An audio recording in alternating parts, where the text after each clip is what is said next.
उद्धव ठाकरे आणि राज ठाकरेंच्या एकत्रित सभेमुळे राज्यात नव्या राजकीय समीकरणांची नांदी झाली आहे, ज्याचा सर्वाधिक परिणाम मुंबई महापालिका निवडणुकांवर होणार आहे. कारण राज उद्धव युती झालीच तर मुंबई महापालिका निवडणुका या युतीच्या यशाची लिटमस टेस्ट असणार आहे. पण दुसरीकडे भाजपसारख्या बलाढ्य पक्षाचं लक्ष सुद्धा मुंबई महापालिकेतल्या महापौर पदाच्या खुर्चीकडे आहे आणि त्यासाठीच भाजपने मिशन मुंबईला सुरुवात केली आहे. उभी असलेली देखणी ऐतिहासिक वास्तू, आशिया खंडातील सर्वात मोठी आणि श्रीमंत महापालिका, 74,000 कोटींचा अर्थसंकल्प, 8 राज्यांपेक्षा मोठं बजेट असलेली बृहन्मुंबई महानगरपालिका. याच महानगरपालिकेतील महापौर पदाच्या रिकाम्या खुर्चीकडे प्रत्येक राजकीय पक्षाचं लक्ष लागलंय. हीच खुर्ची काबीज करण्याची महत्वाकांक्षा प्रत्येक पक्ष बाळगतोय. पण यावेळेसची महानगरपालिका निवडणूक ही वेगळी असणार आहे. कारण आहे बदललेली राजकीय स्थिती. ठाकरे बंधूंच्या संभाव्य युतीच्या चर्चेनंतरची ही पहिली निवडणूक असेल. मुंबई ही दोन्ही ठाकरेंचा बालेकिल्ला. शिवसेना आणि मनसे या दोन्ही पक्षांचा मुंबईत लक्षणीय प्रभाव आहे. पण नव्या राजकीय पर्यायांची चाहूल लागताच महायुती सुद्धा आता सावध झाली आहे. याच धर्तीवर महायुती आता मिशन महापौर मोडवर गेली आहे. भाजपा, शिंदेची शिवसेना आणि अजित पवारांची राष्ट्रवादी या तिन्ही प्रमुख पक्षांनी आतापासूनच रणनीती आखायला सुरुवात केली आहे.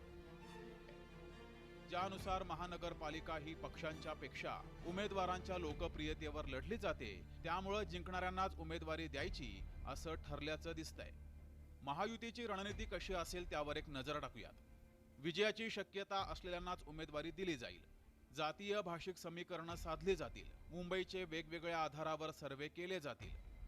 सर्वेतील माहितीचा निवडणुकीत वापर केला जाईल आणि उद्धव ठाकरेंच्या पक्षाला टार्गेट केलं जाईल. मुंबई महानगरपालिकेत सर्वात जास्त नगरसेवक ठाकरेंचे निवडून आले होते, त्यामुळे महायुतीची थेट लढत ही ठाकरेंसोबतच असणार आहे. महानगरपालिकेतील पक्षीय बलाबल कसा आहे त्यावर एक नजर टाकूयात. ठाकरे गटाचे 55 नगरसेवक आहेत. शिवसेनेचे 44, भाजपाचे 83, काँग्रेसचे 29, राष्ट्रवादी काँग्रेसचे 8, मनसे 1, MIM 2 आणि इतर 3. तर मुंबईतली भाषिक संरचना बघितली तर मुंबईमध्ये मराठी मतदार 32%, मुस्लिम मतदार 14% आणि अमराठी, गुजराती, मारवाडी, उत्तर भारतीय इत्यादी हे 54% आहेत. म्हणजेच मुंबईमध्ये अमराठी मतदार निर्णायक आहे, ज्यावर भाजपाचं सर्वाधिक लक्ष आहे. तर शिंदे गटाला मराठी मतदार उद्धव ठाकरे यांच्याकडून आपल्या बाजूनं ओढण्याचं आव्हान आहे. त्यामुळे सगळ्या पक्षांमध्ये आता मुंबईचं महापौर पद मिळवण्याची चुरस रंगणार आहे. ब्युरो रिपोर्ट, जय महाराष्ट्र न्यूज, मुंबई. तर मुंबई महापालिकेसाठी भाजपचा मास्टर प्लॅन नेमका काय तेही पाहूयात. मुंबईकरांच्या समस्या सोडवण्यावर भाजपचा पुढील 3 महिने भर असणार.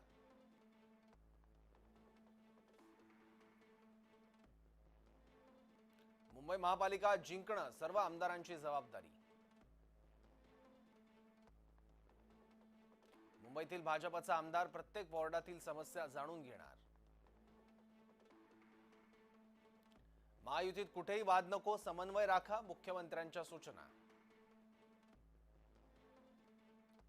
मुंबई महापालिकेच्या दृष्टीने मुंबईतील आमदार आणि मुख्यमंत्र्यांची बैठक. त्या बैठकीमध्ये याबाबत चर्चा झाली. याचबद्दल बोलण्यासाठी ज्येष्ठ पत्रकार पांडुरंग मस्के आपल्या सोबत आहेत. पांडुरंग मस्के सर, तुम्ही मुंबई महापालिकेच्या अनेक निवडणुका बघितल्या असणार. प्रत्येक वेळी झालेल्या निवडणुकांपेक्षा यावेळेस जी निवडणूक होईल महापालिकेची, अर्थात तारीख अजून आलेली नाहीये, ती कोणत्या अर्थानं, कशा अर्थानं वेगळी आहे?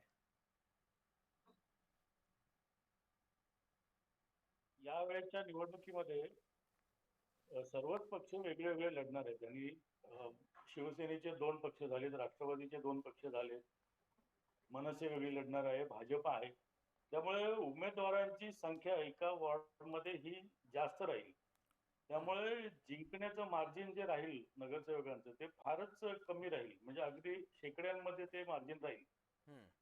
तर मुळात मतं जी सर्वसाधारण महापालिकेमध्ये 5,000 ते 8,000 मतं जर ज्या उमेदवाराला मिळतील, तो उमेदवार साधारणपणे 10-12 हजारापर्यंत तो आकडा जातो कधी कधी.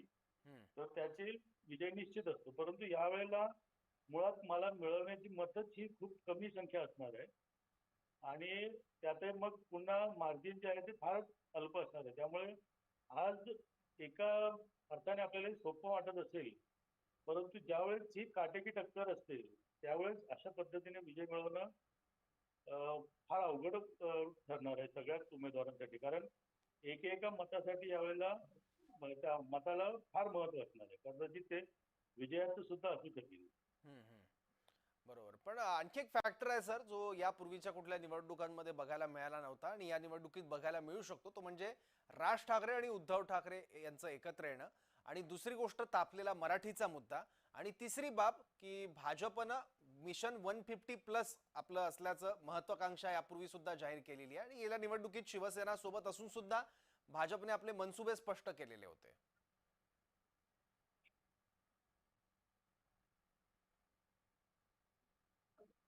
नाही, शिवसेना आणि राज ठाकरे म्हणजे उद्धव ठाकरे आणि राज ठाकरे हे निवडणुकीसाठी एकत्र येणार नाहीतच आहेत आणि त्याचं स्पष्टीकरण राज ठाकरे यांनी केलेलं आहे की हम्म.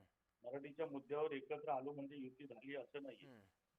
परंतु तरी सुद्धा मराठी मतं जी आहेत ही या दोघांकडे राहतील असं एक आत्ता दिसतंय. कारण आता ज्या पद्धतीने मराठीचा मुद्दा तापलाय, हम्म.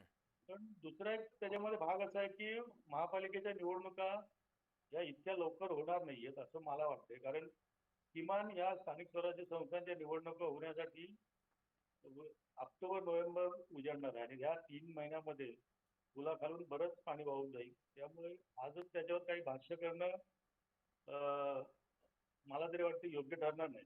दुसरी एक गोष्ट महत्वाची अशी आहे की जर का महापालिकांच्या निवडणुका झाल्या तर विधान परिषदेवर निवडून जाणारे आमदार जे महापालिकेतून निवडून जातात महापालिका मतदारसंघातून, तर त्यांची संख्या वाढू शकते आणि ते कदाचित भाजपचे शिवसेनेचे म्हणजे उद्धव ठाकरेंचे उमेदवार जास्त असू शकतात.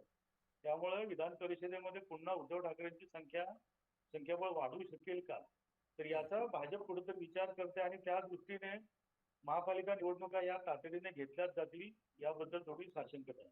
ठीक आहे. पांडुरंग सर, धन्यवाद आपल्या महत्वाच्या विश्लेषणाबद्दल. जय विशेषमध्ये एक छोटासा ब्रेक घेऊयात. पाहत राहा जय महाराष्ट्र.